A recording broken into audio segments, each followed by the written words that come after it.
moving that second period. What was your overall assessment of this game? Not moving in the second period, and then lots of turnovers in the neutral zone.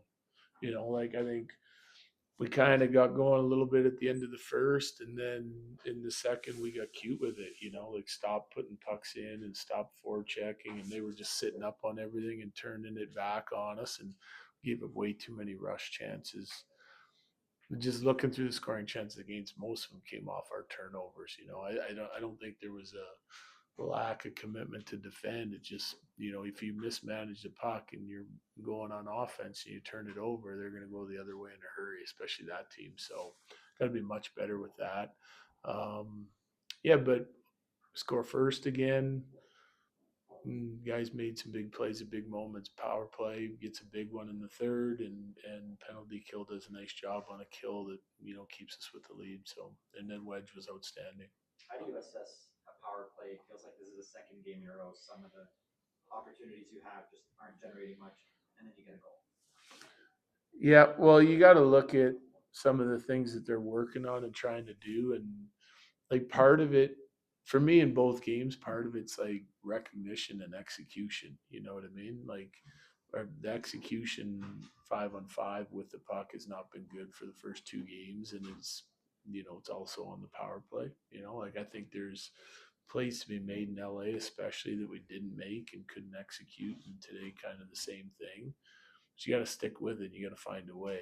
They've gotten more, as a group, they've gotten more dangerous off the rush attack this year so far in two games.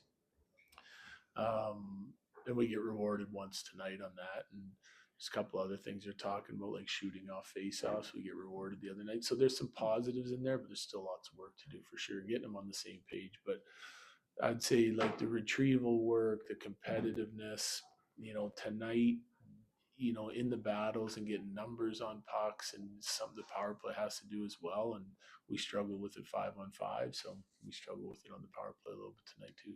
Coach, you mentioned Scott Wedgwood, being key for you guys tonight. What can you say about him being able to step in, do that, and give your group not only a chance to win, but I'm sure a big confidence boost? Yeah, we don't win without him tonight for sure. Um,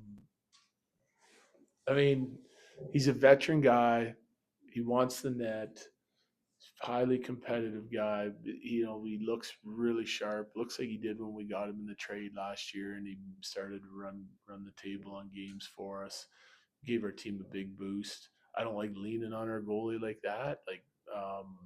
But it didn't look like we had a lot of jump tonight. I thought they had much more jump than we did for whatever reason. And some nights you have it, and some nights you don't. You got to find a way to grind through it. And on those nights, you need your goalie big time. And we got him tonight. So we feel confident with Wedge and Blackie.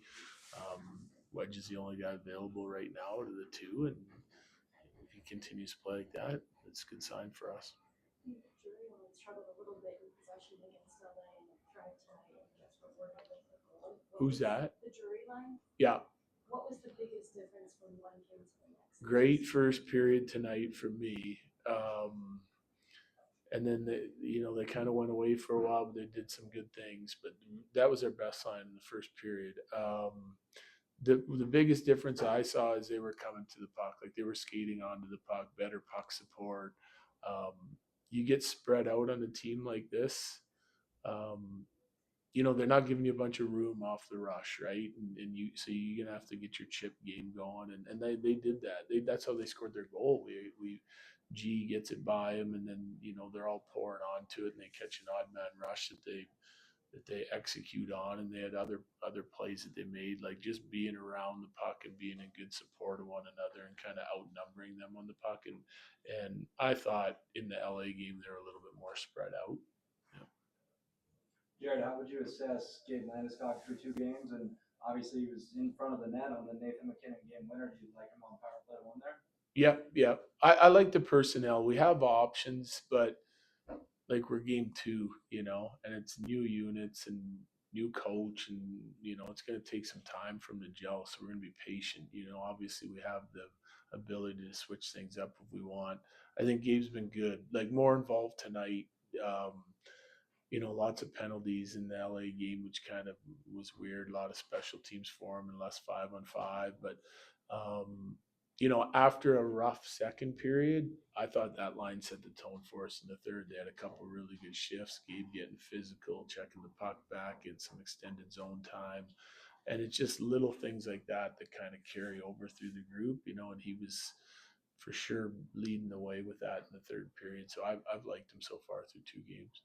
Last one. You said in the past, like a big goalie guy, like I can break down what Scott's doing well, but just having Scott and McKenzie whenever they're both playing well, like just how is that different for you as the head coach? Well, I mean, we feel like we put a goalie in the net, they're going to give us a real good chance to win every night. They're going to do their job, and sometimes above and beyond, like tonight. And you need that if you're going to win a lot in this league, and so it's a luxury to have. That's where our team's built, like we're not paying one guy $10 million. We're paying 2 guys, and we expect them both to be able to do that. It's kind of the way the league's going now, they're both veteran guys. They're both good in the room. So we like our tandem. We like it a lot. With a lot of conversation about Gavin Brennan kind of getting his shots and Mike and Kelly on the wing, is that just kind of how the cookie crumbles, so to speak, to give Brennan that shot and Barkov getting scratched? Yeah. You got to do what you got to do. I mean, if I move Kelly to the wing, I don't have a 4th-line center right now, unless I'm playing Bardakov and I want Brindley in right now.